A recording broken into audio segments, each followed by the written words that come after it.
ജനിച്ചതിൽ പിന്നെ ഇവളുമാർ ആരും ബീച്ച് കണ്ടിട്ടില്ലേ? അല്ല, ഇതൊക്കെ കണ്ടിട്ട് എനിക്ക് അങ്ങനെയാണ് തോന്നുന്നത്, ജിത്തു പറഞ്ഞു. അത് തന്നെയാണ് ഞാനും മനസ്സിലോർത്തത്, മനുവും പറഞ്ഞു. അവർ പറഞ്ഞത് ശരിയാണ്. കാരണം ബീച്ചിലെത്തിയപ്പോഴേ ബാലയും ബാക്കി മൂന്നാളും കൂടി തിരയിലായി ഭയങ്കര കളിയാണ്. ഇതൊക്കെ കണ്ട് കിളി പോയി നിൽക്കുവാണ് ആൺപടകൾ. ഞാൻ അപ്പോഴേ പറഞ്ഞില്ലേ അവര് തനിയെ പോയിക്കോളുമെന്ന്. അപ്പോ നിനക്കൊക്കെയല്ലേ കൂടെ പോണമെന്ന് സിദ്ധു എല്ലാരോടുമായി പറഞ്ഞു. ആ ശരിയാ, നീ പറഞ്ഞതും കേട്ട് അവിടെ വല്ലതും ഇരുന്നാ മതിയായിരുന്നു, ജിത്തു പറഞ്ഞു. നിങ്ങളെന്താ അവിടെ തന്നെ നിൽക്കുന്നത്? വാ ജിത്തു ഏട്ടാ, ബാല അവരെ വന്ന് വിളിച്ചു. കൂടെ തന്നെ ശാലിനിയുമുണ്ട്. വേണ്ട, നിങ്ങൾ കളിച്ചോ, ഞങ്ങളില്ല, ജിത്തു പറഞ്ഞു. എങ്കിൽ ഗോപു ഏട്ടൻ വാ. ശാലിനി ഗോപുവിനെ വിളിച്ചു. വാടാ, നമുക്കും പോകാം.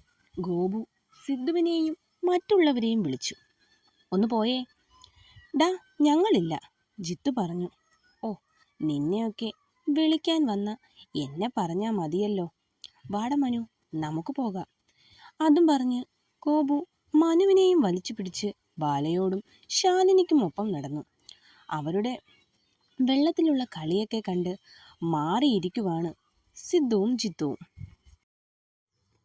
കുറച്ചു നേരം അവരുടെ കളികളൊക്കെ കണ്ടിരുന്ന ജിത്തുവും അവരോടൊപ്പം പോയി.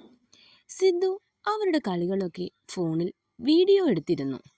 അവൻ അതൊക്കെ നോക്കുകയാണ്.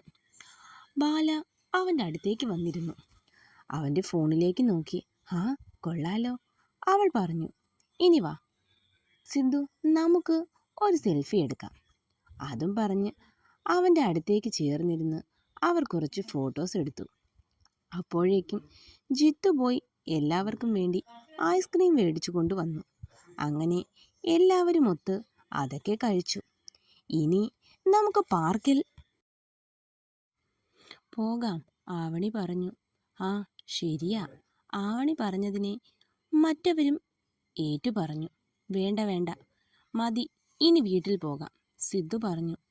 നേരം ഇരുട്ടുന്നു, ഇവർക്ക് വീട്ടിൽ പോകാനുള്ളതാ, സിദ്ധു പറഞ്ഞു.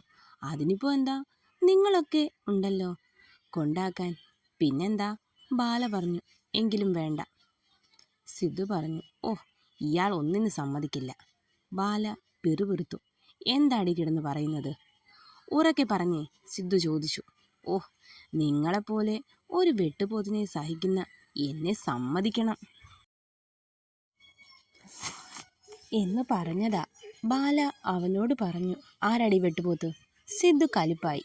നീ തന്നെ, ബാല പറഞ്ഞു. ഡീ, അവൻ വിളിച്ചു. ഒന്ന് പോടോ വെട്ടുപോത്തെ.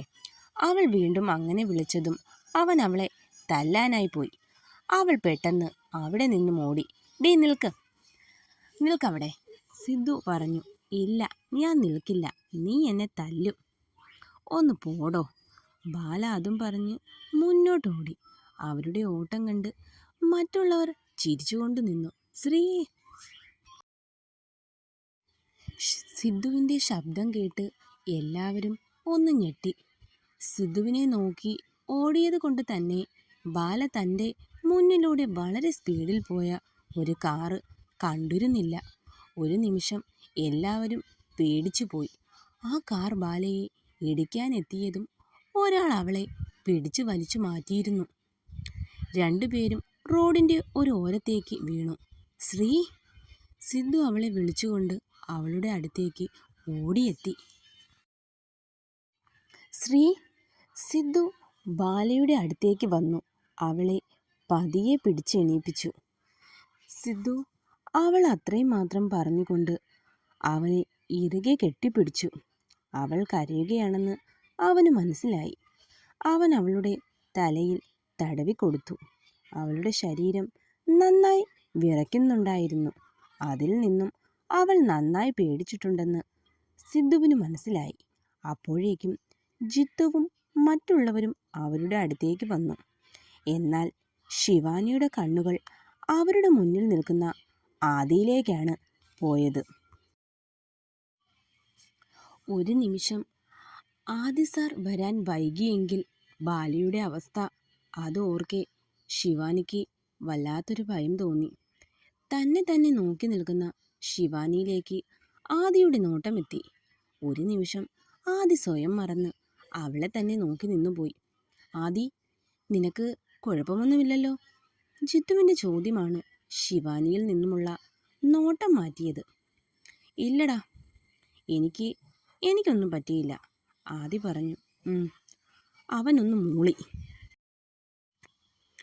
ബാലയുടെ കരച്ചിൽ ചെറുതായൊന്നു കുറഞ്ഞതും സിദ്ധു അവളെ അവനിൽ നിന്നും അടർത്തി മാറ്റി. നിനക്ക് വീട്ടിലേക്ക് പോകണോ? സിദ്ധു ബാലയോട് ചോദിച്ചു. വേണ്ട സിദ്ധു, കുറച്ചുകൂടി കഴിഞ്ഞു പോകാം, അവൾ വളരെ പതിഞ്ഞ സ്വരത്തിൽ അവനോട് പറഞ്ഞു. എങ്കിൽ ശരി വാ. എല്ലാവരും വീണ്ടും കടലിന് അടുത്തേക്ക് പോയി.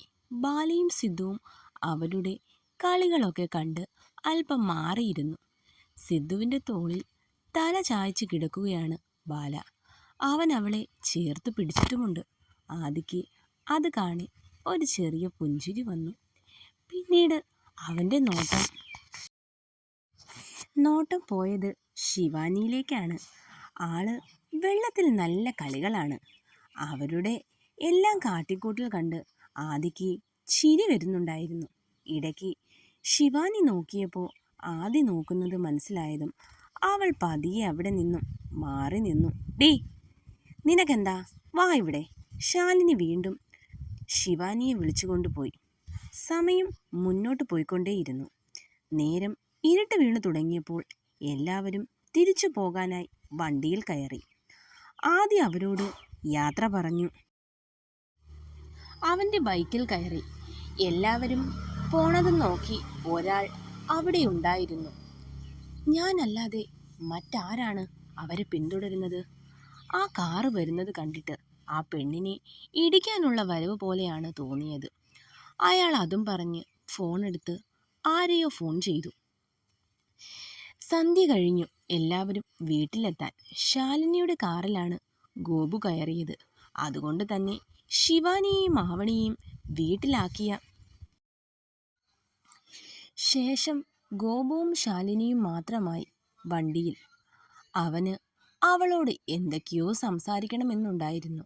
പക്ഷേ എന്തുകൊണ്ടോ അവൻ മൗനം പാലിച്ചു. വർക്ക്ഷോപ്പിലേക്ക് പോകൂ, എന്നെ അവിടെ ആക്കിയാൽ മതി, ഗോപു പറഞ്ഞു. അതെന്താ അവിടെ? ഞാൻ വീട്ടിൽ ഡ്രോപ്പ് ചെയ്യാം, അവൾ പറഞ്ഞു. എങ്കിൽ താൻ പാലക്കാട് വരെ എന്നെ കൊണ്ട് പോകേണ്ടി വരും. അവൻ പറഞ്ഞത് അവൾക്ക് മനസ്സിലായില്ല. അവൾ അവനെ നോക്കി. താനിപ്പോൾ എന്നെ വർക്ക്ഷോപ്പിലാക്കിയാൽ മതി, അവൻ പറഞ്ഞു. അവളും അവനെ അവിടെ തന്നെ ഡ്രോപ്പ് ചെയ്തു. അവൾ പോയതും ഗോപു ഫോൺ എടുത്ത് ശാലിനിയുടെ നമ്പറിൽ വൈഫ് എന്ന് സേവ് ചെയ്തു. ആരും അറിയാതെ ആവണിയെ സോപ്പിട്ടാണ് ശാലിനിയുടെ നമ്പർ മേടിച്ചത്. അതിനു പകരമായി 2 ചോക്കോബാറാണ് അവൾ എൻ്റെ അടുത്ത് നിന്നും ഈടാക്കിയത്, അവൻ മനസ്സിലോർത്തു. രാത്രിയിൽ ബാല നല്ല ഉറക്കത്തിലാണ്. അവളുടെ അടുത്ത് തന്നെ അവളെ ചേർത്ത് പിടിച്ച് സിദ്ധുവും. ഒരു നിമിഷം ഞാൻ വല്ലാതെ ഭയന്നുപോയി. ശ്രീ, നിനക്ക് എന്തെങ്കിലും സംഭവിച്ചാൽ അതെനിക്ക് സഹിക്കാൻ കഴിയില്ല. കാരണം ഞാൻ അത്രമാത്രം നിന്നെ സ്നേഹിക്കുന്നുണ്ട്. പക്ഷേ ഇന്നുണ്ടായത് ഒരു സാധാ അശ്രദ്ധക്കുറവായിട്ട് എനിക്ക് തോന്നുന്നില്ല. ഒരുപക്ഷെ അതെൻ്റെ വെറുമൊരു തോന്നലായിരിക്കാം. അവൻ ഓരോന്നാലോചിച്ച് പതിയെ ഉറക്കത്തിലേക്ക് വീണു. പക്ഷേ അവൻ അറിഞ്ഞിരുന്നില്ല, അവർ പോലും അറിയാതെ അവരെ പിന്തുടരുന്ന ആ ശത്രു ആരാണെന്ന്. തുടരും. ഹലോ ഫ്രണ്ട്സ്, അപ്പോൾ കുറച്ച് നാളത്തെ ഇടവേളയ്ക്ക് ശേഷം നമ്മൾ വീണ്ടും എന്നും എപ്പോഴും സ്റ്റോറിയായിട്ട് വീണ്ടും വന്നിരിക്കുകയാണ്. എൻ്റെ എക്സാമൊക്കെ കഴിഞ്ഞു. അപ്പോൾ ഇനി തൊട്ട് സ്റ്റോറി എന്നും പഴയതുപോലെ തന്നെ എല്ലാ ദിവസവും പോസ്റ്റ് ചെയ്യുന്നതായിരിക്കും. എല്ലാവരും ചാനൽ സബ്സ്ക്രൈബ് ചെയ്യണം. അതുപോലെ തന്നെ കമൻറ്റും ലൈക്കും